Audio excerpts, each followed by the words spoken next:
Hello. Well, that ruins the surprise. Bam! Gospel. This is kind of a... I'll keep right here. This is kind of a behind the scenes of my bass cosplay. You can see some of the accessories I have here. The gospel head with LEDs all running through it and the lighting up gloves. So this is actually how this glove is made. I'm going to turn it back on. You can see it lights up here. What it actually is, I'm not sure if you can see that, there's a second glove in there. And these are fairy lights. They're powered by AA batteries, right? AA. I just put the glove on, tuck the battery pack into a sleeve or even into the palm or behind the palm, and it just works. So this cosplay took me a long time to build. I mean a long time to build. The main issue was actually this bad boy right here, the helmet, which you can kind of make out. It took me 4 tries to make it properly.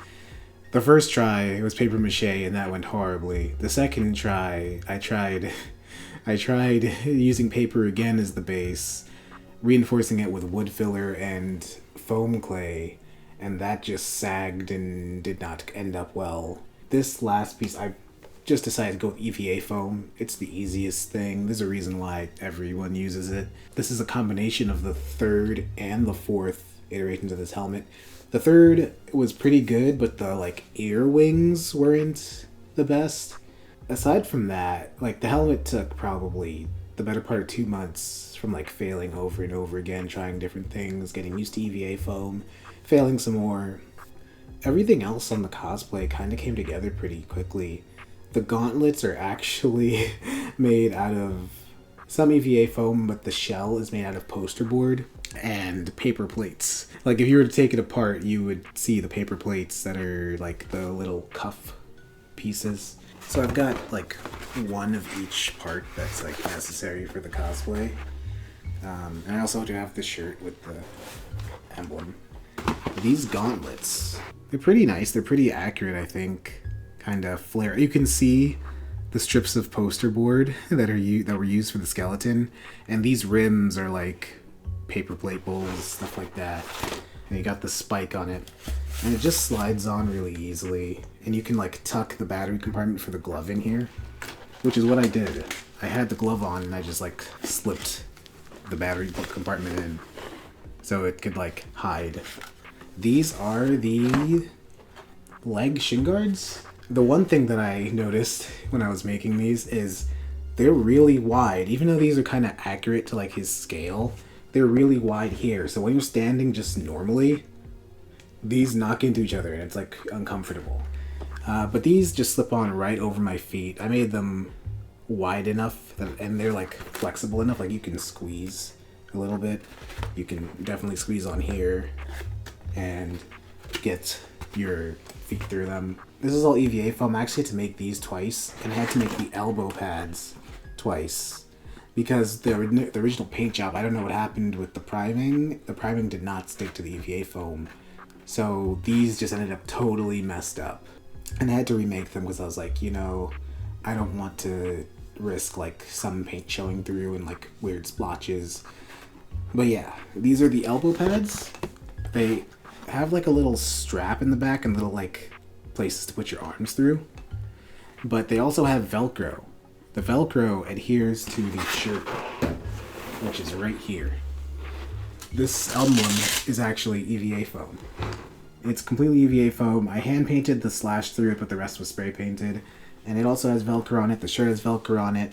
This is all iron-on vinyl, which I never want to work with again. I don't have a heat press, so I had to iron it on, and it was not the best. And on the back, a little detail, this is actually on Bass's back, these back blades or plates. So yeah, this is pretty accurate. And underneath here is the pants on the rack of the hanger. But I don't need to show those. This cosplay came together in about 2 months. Again, the starting part was the helmet. It took forever. The gloves came together in like 2 nights. I kind of had this idea of fairy lights from my Prowler cosplay, which I followed Giveaway Studios tutorial and like the kit for it. But then I realized, oh, I can probably use fairy lights for other things, and I just glued them into the inner glove that you can kind of see. Yeah, this is probably a fire hazard, but for like a quick shoot like what I did, it works pretty well. I wonder if it shows up behind the mesh backing even better. Kinda. And so that came together really easily. The piece that so many people have like commented on and they seem to love, Gospel. This is all poster board. Yes, this is literally poster board all through, and like little reflective pieces of poster board for the emblems. The eyes are red LEDs. You can kind of see them, and there's like sheer voile. I think that's the name of the fabric, just to give them a little bit of diffusion. The mouth is just one like coiled up strip of, I think they're called cob LEDs. And the teeth, you can see they're paper. They're just like folded into spikes. The fangs on the side are spikes. And the trim that just goes crazy. This is like 4 cob LED strips soldered together and super glued on, and like there's putty and everything. Not putty, steel stick, JB Weld steel stick, also there to keep them in place, but they still come loose. And all of that is wired to a switch and a battery pack. A USB, like 5-volt battery pack. They're all 5-volt LEDs. I know it's not ideal, but it does the job for this. And the Gospel head, the hardest part was honestly cutting up the templates. I think I ended up using about 170 or 165 parts, like to fold all the like spikes and the head and everything else, the antenna. That was just a huge undertaking, but it came together. I would say if I were to like condense all the time together, I'd say about a week's worth of work. Once the shell was together and painted, the wiring came together in like a morning. The soldering and wiring all came together in like a morning, and then it was just installing a handle on it, which I used this like thick kind of paper towel roll. It's much thicker than the actual one you'll find in paper towels, but it's like I can grasp onto it. The wiring job in the back is a mess, don't ask to see it, but it works for what I need it to do. I think the like craziest thing to me was booking a place to shoot. I didn't know that they had just like random, it's this website called Peerspace, not sponsored, but you can like find random studios to shoot, and the one I found is somewhere out in the East Bay. I'm not going to give the direct location because I think the person that owns it or operates it is kind of secretive about it. You can probably find them on Peerspace if you look around. It was a relatively cheap one for like the hourly rate. They had some lighting equipment that was used obviously throughout the trailer. They had like a storage container that we could film in, like a random storage container, and that was really cool. Shout out to my camera guy, Jiro-san Adventures. It was a blast. Going back to it, I would want to get more dynamic shots and more like wide shots where like I'm not just right in the middle of the camera, you know, kind of maybe like a walking shot or like something like that. Because if you look at the trailer, there's a lot of close-ups, and that's just partially on me. I didn't like think for it. We also got some pretty good photos because Jiro-san is naturally a photographer than a videographer, so he had ideas and I just rolled with them. And we got all the photos and filming done in under 2 hours because I only booked the space for 2 hours. If I were to do it again, yeah, I would get more action shots, make the cape more than a half-assed piece of fabric, because the cape just, it's like, what I did, I just had like a long piece and then like a longer piece to like wrap around my neck a couple times. I thought, okay, that's fine. And it works fine when you first put it on, but as you move around, things shift and it just like falls. And don't wear capes. Capes just trip. You trip over them, you fall, I almost ate it a couple times. I didn't actually fall. Yeah, and that was the shooting day. After the shooting day, I made tracks for this, like, as I started the project, I started making tracks for it. I think this is maybe like the 5th or 6th attempt to make a track for it. And I got some audio rips from the NT Warrior series. I got some text-to-speech generators to get other voices in there. And I really liked the final project. It kind of has that villain vibe with also kind of a digital vibe, which fits because bass is a Navi in a digital or virtual world. I think I've gotten decent at music production. That's something I'll definitely try to employ, like my own, because I can control like the sound and everything that happens in there. I also really want to try making like an even more advanced cosplay.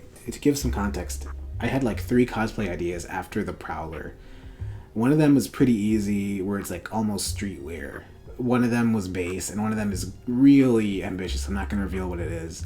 And I thought, okay, bass won't be that hard. Like you can kind of break up the outfit. And I underestimated it so much. We're gonna leave that in there, no edits. It was a great learning experience, and I got very familiar with EVA foam, hot glue, which I actually never used before. I didn't want to use contact cement just because I'm in an apartment and I don't want to like leave my apartment and go all the way outside just to put 2 pieces together. Got some experience with like different spray paint brands, Krylon and Duplicolor. I think I actually bought out all the black Duplicolor, like the metallic black, just because there's so much of the pieces that are black, like on the armor, on the helmet, on the gospel head. And yeah, I guess black's just a popular car color. It makes sense. What am I planning to do next? Well, the holidays are coming up, and I will be trying to create my next comic for another competition just because it's been a while. I do have some more cosplay ideas. I'm not going to say what they're from, but yeah, this was a really fun, really rewarding project, and I got it done right as Halloween hit. Like, I literally finished everything as Halloween, on the day of Halloween. And now I'm kind of in that lull period where I need to rest and recharge, but I also want to keep working. So, we'll see. Anyways, that's my update. If you have any questions about how I made certain things, how I wired things, I'm not a professional. I'll give like some advice, but I can't reasonably recommend some of the stuff because I have no idea if it's like the safest. But hey, I felt pretty cool, and I think I might have a new hobby. That's all for tonight. See you guys next time. I'm gonna take this off. It's stuck. Oh, okay, come on. Get off my hand.